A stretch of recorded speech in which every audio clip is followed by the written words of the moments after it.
Ah, die Nami. Endlich kommt sie wieder raus. Halt, warte, Moment.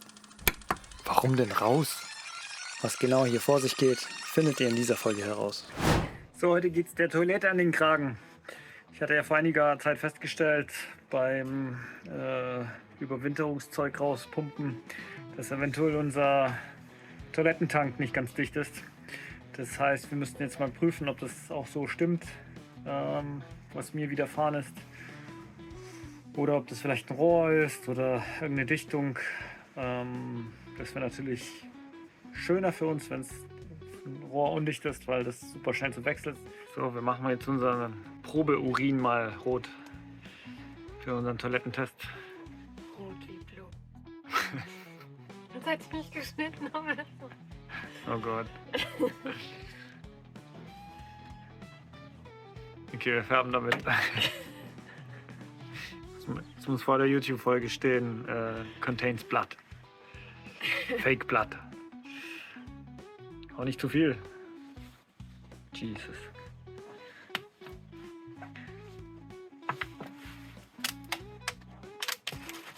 Sie ist Jesus, sie macht das Wasser Wein.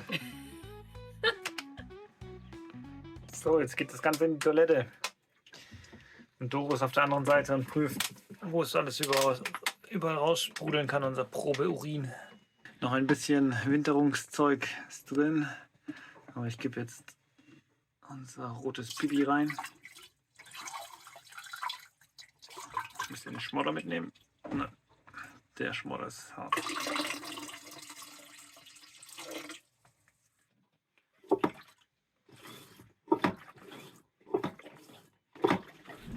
Hier haben wir auch Schmutz im Tank.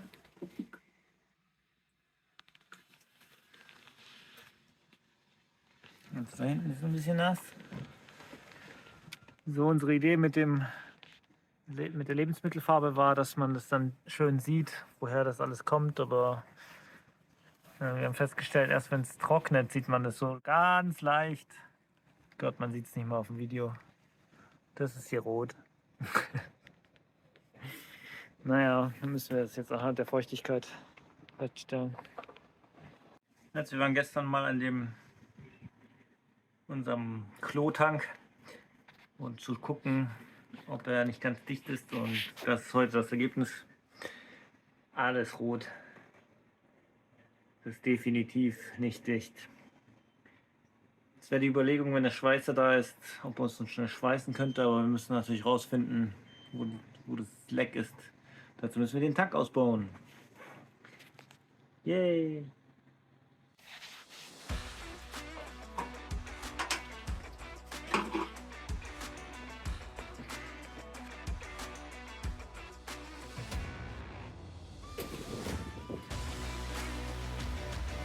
Und wenn wir schon dabei waren, habe ich mir gerade eine Heißluftpistole ausgeliehen, die leider nicht unter dem Stromnetz funktioniert hat. Also haben die Jungs von Steva kurzerhand einen Generator mit dem Bagger geholt.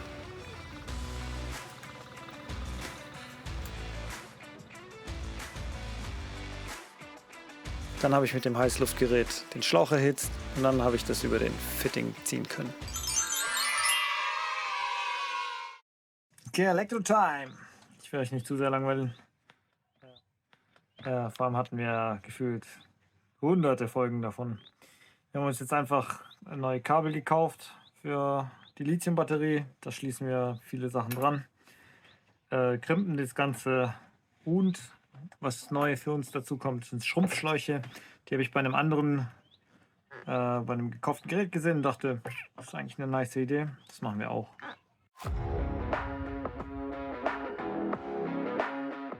So, heute ein großer Tag für uns. Wir werden ins Wasser endlich geschubst. Kran ist bestellt. Wir haben noch etwa 3 Stunden Zeit, uns ein bisschen vorzubereiten. Da machen wir jetzt erstmal die Leinen raus. Also wir belegen die Klampen, damit auf jeder Seite Leinen sind zum Ziehen für die Menschen unten. Und jetzt machen wir noch an jeder Seite 2 Fender, weil wir absolut nicht wissen, wie rum er uns drehen wird. Aber dass wir auf jede Situation gefasst sind, ein bisschen vorbereitet. Die Hähne müssen noch zugemacht werden, damit kein Ja, damit einfach Wasser nicht reinschwappt. Und dann müssen wir, während der Kran uns noch im Prinzip im Wasser hält, gucken, ob alles dicht ist. Das ist das, worum wir jetzt so ein bisschen Bammel haben, dass jetzt da irgendwas nicht so top ist, dass wir das eventuell Boot wieder rausziehen müssen und nochmal neu machen. Ja, wir hoffen das Beste. Ein bisschen Hopium und mehr gibt's nicht zu sagen. Endlich ist der Moment gekommen. Der Kran ist da und diesmal sind wir direkt vor Ort.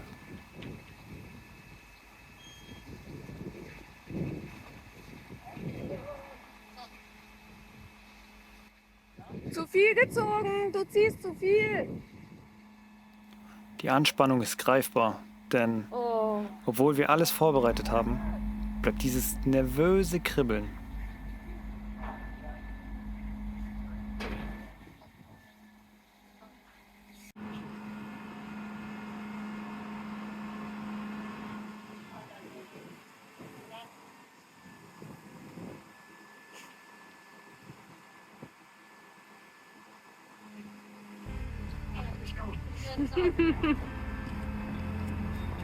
Wir sind noch keine Profis, das merkt man deutlich.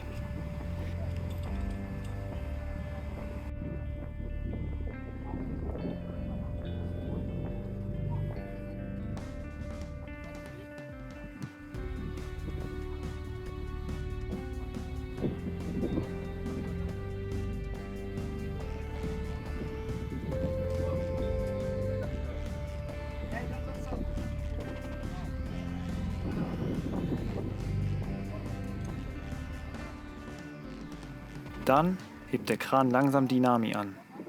Zentimeter für Zentimeter steigt sie in die Höhe.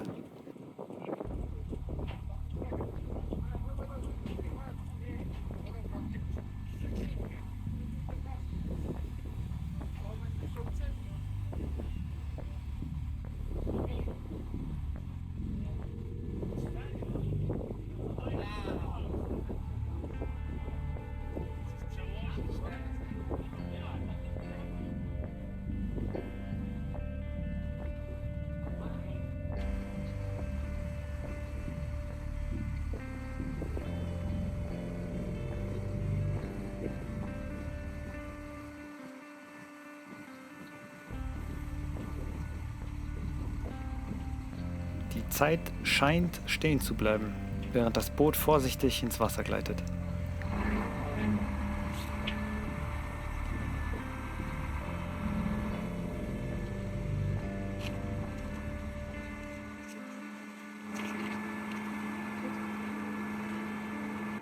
Jetzt muss sie schnell an Bord, um die Borddurchlässe noch zu prüfen. Doch dann passiert es. Und? Es läuft. Wie? Wasser kommt rein durch die Borddurchlässe.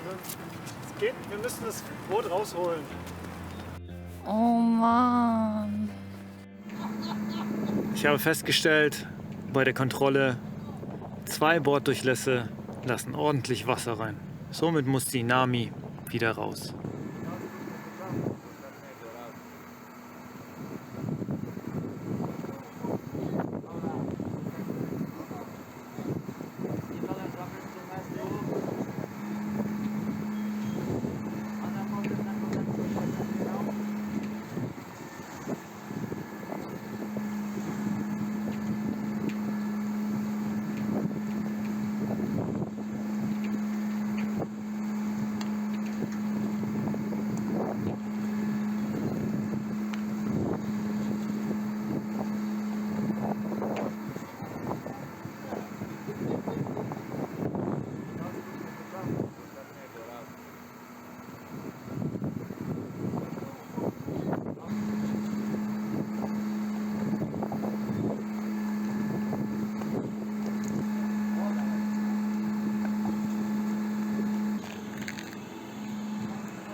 Jetzt steht die Nami wieder an Land. Zwar an einem anderen Platz, aber noch immer nicht im Wasser. Plötzlich meldet sich ausgerechnet jetzt der Schweißer. Er hat nur aktuell Zeit. Die Reparatur der Borddurchlässe muss also warten.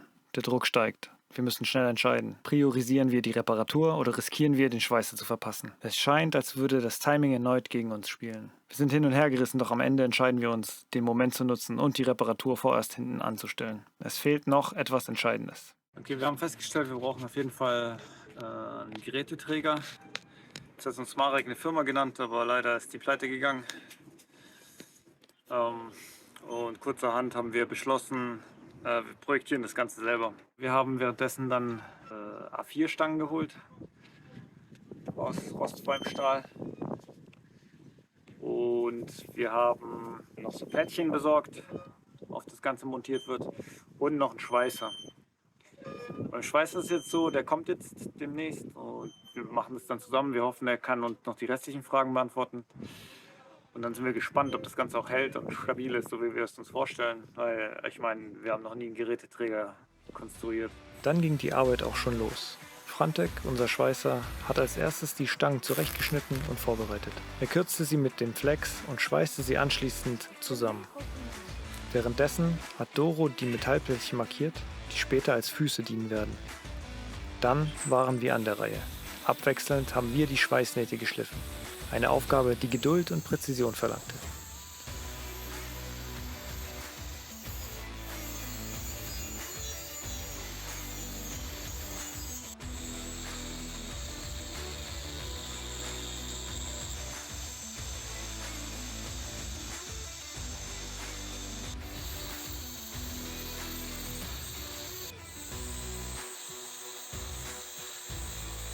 Nachdem alles vorbereitet war, haben wir zusammen mit Franteks Frau Viola den Geräteträger probeweise aufs Boot montiert.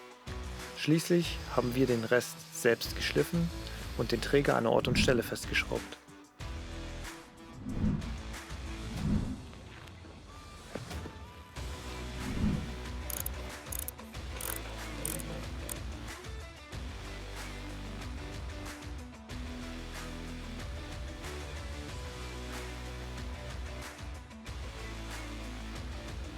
Und so sieht das Ergebnis jetzt aus.